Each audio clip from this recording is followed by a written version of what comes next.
Good morning, sir. Nice to meet you. My name is Sainityanjali. I am studying 10th class in ZPH Sodhara. మీరు ఇక్కడ చూసిన ఇంధనాలు ఏవేవి?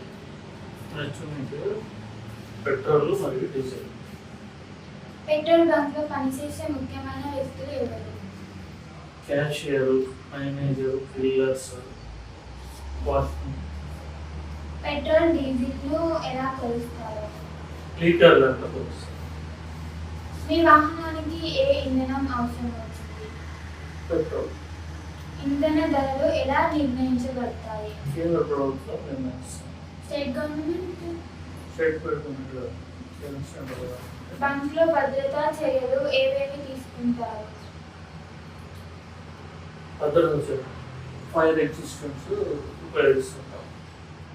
Petrol bunk వద్ద పనిచేసే వ్యక్తులు ఏ జాగ్రత్తలు పాటించాలి? సేఫ్టీని పాటించాలి. ఇంధన వనరులు అంతరించిపోతే మనం ఎలాంటి ఇబ్బందులు ఎదుర్కొంటాము? ప్రత్యామ్నాయ ఇంధనాల కోసం ప్రయత్నాలు చేస్తున్నారు. వాహనాల్లో ఇంధనాన్ని వృధా చేయకుండా ఉపయోగించాలంటే మనం ఎలాంటి జాగ్రత్తలు పాటించాలి? తక్కువ ఇంధనంతో నడిచే వాహనాలను ఎక్కువ వాహనాలకు ఇది చేయకుండా ఉండాలి. తక్కువ ఇంధనాన్ని వాడే వాహనాలను థాంక్యూ సార్. ఓకే.